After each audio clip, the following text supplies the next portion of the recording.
aspirants and welcome to the YouTube channel of The Study.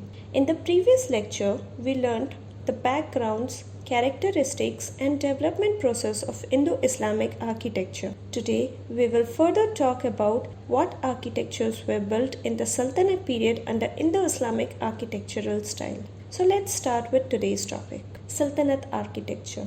During the Sultanate period, the development of architecture can be divided into two phases. The first phase is the architecture in the imperial style and the second phase is the architecture in the provincial style. During the first phase of the Sultanate architecture, the buildings built under the imperial style were patronized by the rulers of Delhi. That is, during this period, each ruler got the architecture constructed according to his own interest.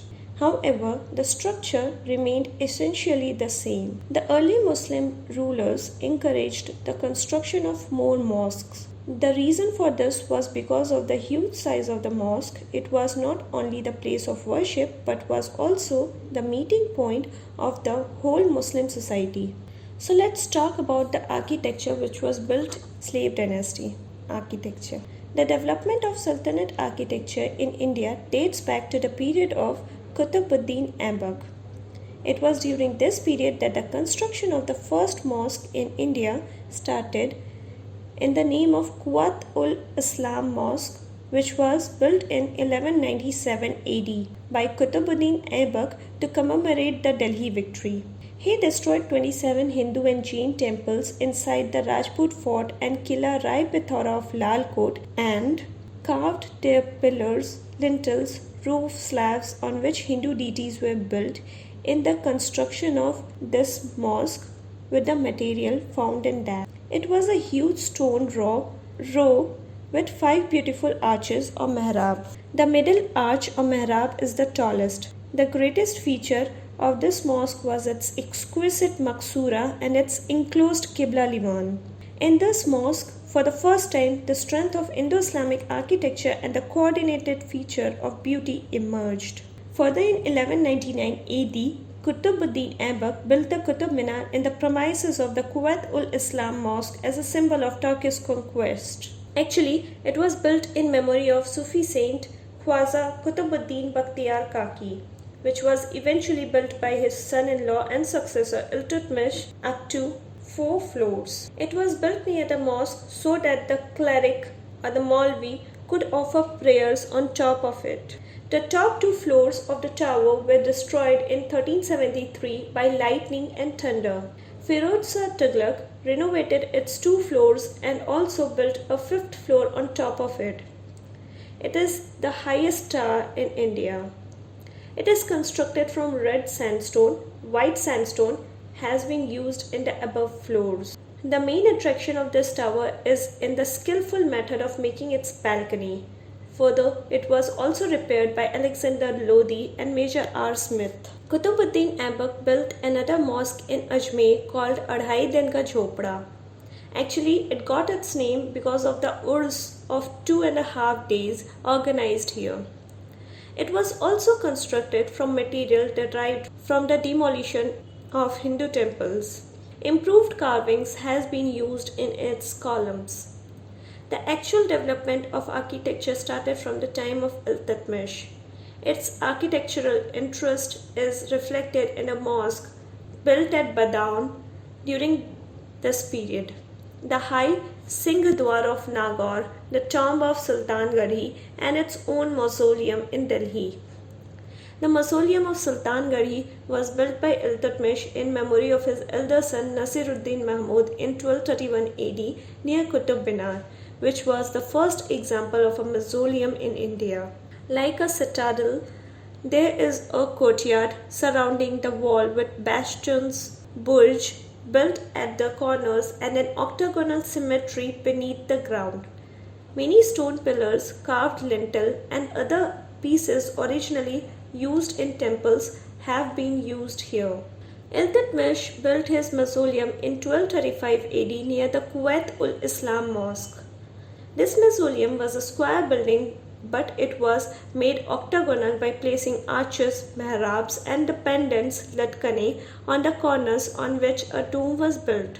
It was intricately carved inside, but the dome could not the actual arches withstand as the actual arches were not being built. Further, his mausoleum was constructed in the premises of Qutub Minar during the time of Balban, in which the original arch or mihrab was seen in the initial form. In this way, we saw the architectural construction during the slave dynasty. Let us now have a look at Khilji architecture as well.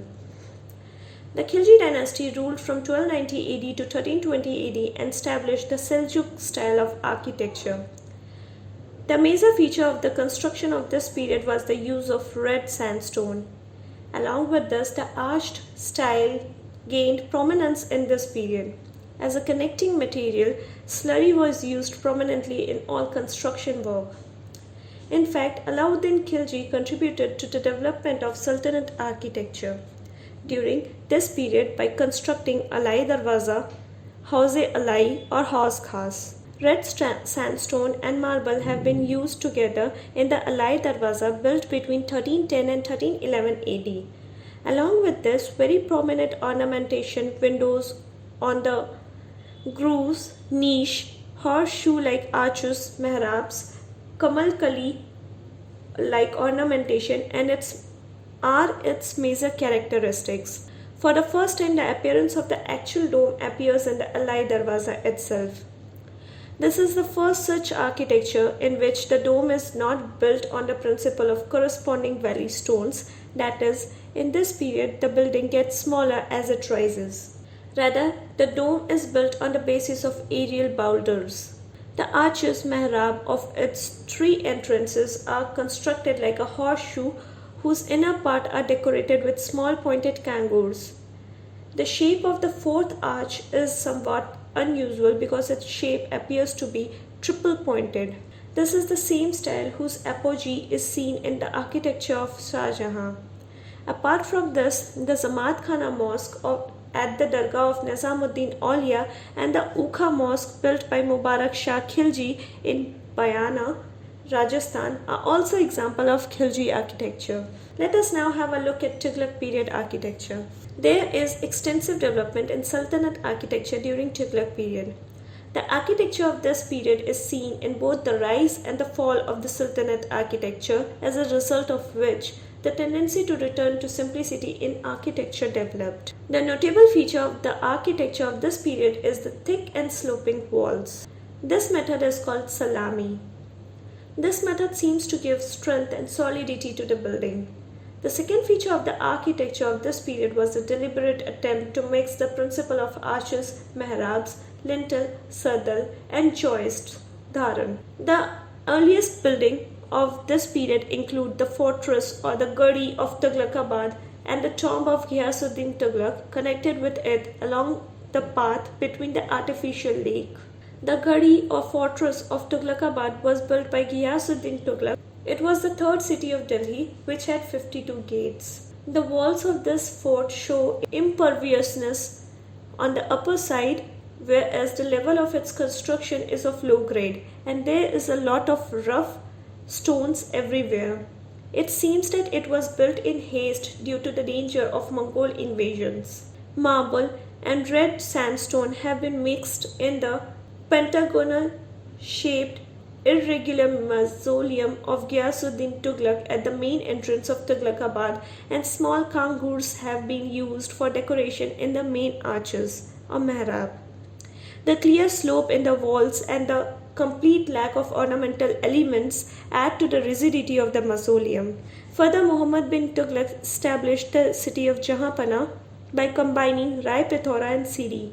The Bijai Mandal building is prominent to watch the activities of Satpura, 7 bridges, and the army to facilitate irrigation in the remains of the city. Further, during the period of Firoz Shah Tughlaq, the construction work was done on a large scale, but there seemed to be a lack of artistry in them. The architecture of this period exhibit a heavy and crowded construction style which is dominated by pedestrian balconies, vents, canopies, and pavilions. The beautiful form of Firoz Shah era architecture is seen in the madrasa of horse cars and in the fort called Kotla Firuz Shah. Along with this, a new style was added to the Firozic mosque, which have two rows of arches that intersect each other in the middle of the building at a 90-degree right angle. Thus, the three main entrances link each other to the western wall leading to the Ibadat, while the design reflects renewal of the Tughlaq style. It also shows an attempt to adapt the architecture to the Indian climate. The entire Tughlaq period buildings show lack of ornamentation because of a thick layer of lime and plaster was done over the walls made of rough stones and painted with white paints. It would have been difficult to carve in such a situation. Nevertheless, lotus has been used in the ornamentation in all the buildings of Firoz Shah Tughlaq. Octagonal techniques have been used in the tombs of this period. The first such example is found in the Wazir Khane-Jahan Telangani tomb of Firoz Shah. A veranda has been built around this mausoleum, on which long sloping balconies have been built so that it can be protected from sun and rain. Chhatris are built on each corner of the roof. Both of these features basically reflect the incorporation of Gujarati or Rajasthani architecture. Sardal and Dharna have also been used in the building along with the arches mihrab. This design and practice has been closely followed with appropriate changes in the tombs built up to the Lodi period. Apart from this, the mausoleum of Firoz Shah Mosque, Kali Mosque, Sanchar Mosque were also constructed along with the architecture of Firoz Shah's tomb, Black Dargah Hazrat Roshan Chirag, Nizamuddin Aulia's Dargah, Amir Khusro's tomb, etc. Now let's talk about Lodi period architecture. The expression of the encouragement of the process of political decentralization under the Sayyid and Lodi regimes is also reflected in the contemporary architecture. During the time of the Sayyids, Khizr Khan got Khizrabad and Mubarak Shah constructed Mubarakabad in Delhi. The incorporation of many architectural elements is seen in this period. For the first time, a large number of buildings were constructed by the rich people. The quadrilateral buildings were built by the rich and the octagonal buildings were built by the sultans. Tiles have been used for the decoration in the quadrilateral tombs built by the riches. Kangles, kangurs and vase guldaste have been used on the base of the domes, and balconies and koshtaks have been used to give the shape of the arches, mihrabs to the door. The Mosque of Moth is a classic example of this style. It was built in 1505 AD by Sikandar Lodi's Wazir Mian Bhoya. This mosque was quadrilateral with 5 arches symbolizing the 5-time prayers, and here the art of arches construction is done with perfection. In addition, the major feature of architecture of this period was the construction of double domes. It consisted of a hollow dome inside the major dome. Actually, there were two main reasons behind the new style. One was to strengthen the structure and the other was to reduce the initial height of the dome. The tomb of Sikandar Lodi is a classic example of this. The octagonal mausoleum is located in the quadrilateral of a high square enclosure or compound. Also, another feature of this period was the construction of buildings or tombs on high platform and the construction of gardens around them, which was called Charbagh style. Lodi Garden in Delhi is an example of this Charbagh style. Further, this style was brought to the apogee during the reign of Shah Jahan. So in this way, we came to know about the imperial style of Sultanate architecture. In the next lecture, we'll discuss about the provincial style of this period architecture. Till then, please like, share and subscribe our channel. Thank you.